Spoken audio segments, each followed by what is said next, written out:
দেখতে পেলাম 2023 সালের 7 অক্টোবর পরবর্তী সময়ে ইসরায়েল কর্তৃক প্যালেস্টাইনে গণহত্যা চলছে নেতৃবৃন্দ। এখন পর্যন্ত সেখানে প্রায় 51,000 ফিলিস্তিনিকে হত্যা করা হয়েছে, ঘুরিয়ে দেওয়া হয়েছে, কাজে লাগানো হয়েছে প্রত্যেকটি এলাকা। আমরা এই বিমাবর্ষণের তীব্র নিন্দা এবং প্রতিবাদ জানাই।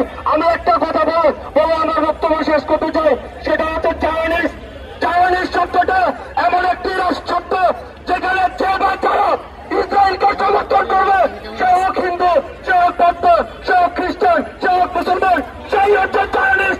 বর্তমানে প্রেক্ষাপটে বিশ্বতে যেই রাষ্ট্র ইসরায়েলকে সমর্থন করবে সেই হচ্ছে সন্ত্রাসী রাষ্ট্র, সেই হচ্ছে চায়নিজ। সবাইকে ধন্যবাদ আজকের অনুষ্ঠানে উপস্থিত হওয়ার জন্য। সবাইকে ধন্যবাদ। বাংলাদেশ জিন্দাবাদ, বাংলাদেশ জাতীয়তাবাদী ছাত্রদল জিন্দাবাদ, জিন্দাবাদ, জিন্দাবাদ।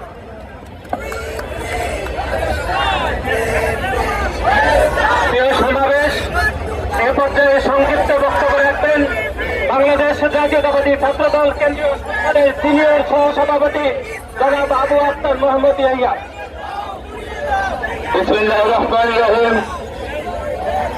ফিলিস্তিনের জনগণের প্রতি সংহতি জানিয়ে গাজায় ইসরায়েলি দখলদার বাহিনী কর্তৃক যে ধরনের মানবতা বিরোধী আগ্রাসন চালানো হচ্ছে তার বিরুদ্ধে বাংলাদেশ জাতীয়তাবাদী ছাত্রদল আয়োজিত আজকের এই বিক্ষোভ সমাবেশের সম্মানিত সভাপতি, বাংলাদেশ জাতীয়তাবাদী ছাত্রদল কেন্দ্রীয় সংসদের বিপ্লবী সভাপতি জনাব রাকিবুল ইসলাম রাকিব, প্রধান অতিথি হিসেবে উপস্থিত রয়েছেন বাংলাদেশ জাতীয়তাবাদী দল বিএনপির জাতীয় স্থায়ী কমিটির সভাপতি হয়েছে। আমরা গণহত্যার বিরুদ্ধে কথা বলতে আজকে এখানে হাজির হয়েছে। আমরা হাজির হয়েছে ন্যায়ের পক্ষে কথা বলতে, মানবতার পক্ষে কথা বলতে, শান্তির লক্ষ্যে কথা বলতে। আমরা চাই কোন পিতা যেন তার মস্তকবিহীন শিশুর লাশ মাথার উপরে তুলে চিৎকার করে না কাঁদুক।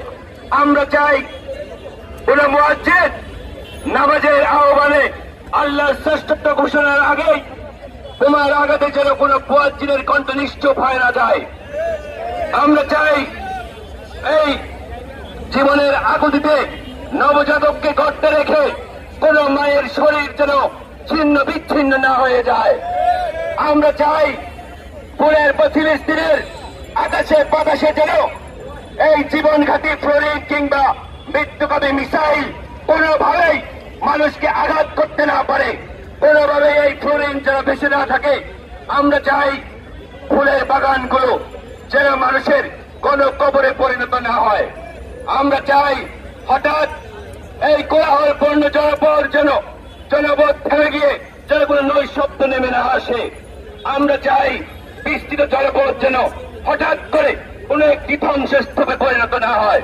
প্রিয় বন্ধুগণ, আপনারা জানেন এখানে আমরা কিভাবে এই ইসরায়েলি দখলদার বাহিনী ফিলিস্তিনের মানুষের উপরে বিভিন্নভাবে আগ্রাসন চালাচ্ছে। সম্প্রতি যারা চুক্তি ভঙ্গ করে আপনারা রেখেছেন তাদের আগ্রাসনের ফলে যে তারা বোমা নিক্ষেপ করছে, সেই বোমায় নিহত মানুষ ভেসে বেড়াচ্ছে।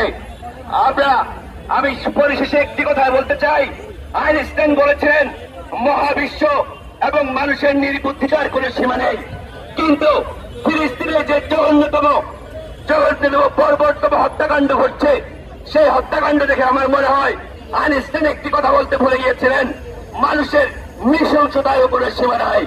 আমরা যখনই ভাবে এর চেয়ে নিষ্ঠুরতম আর কোনো ঘটনা ঘটতে পারে না, আমরা যখনই মনে করি এর চেয়ে নিষ্ঠুর আর কোনো ঘটনা ঘটা সম্ভব নয়, তখনই আমরা ফিলিস্তিনের নতুন নতুন নিষ্ঠুরতম দৃশ্য দেখতে পাই। বন্ধুগণ, বক্তব্যের শেষ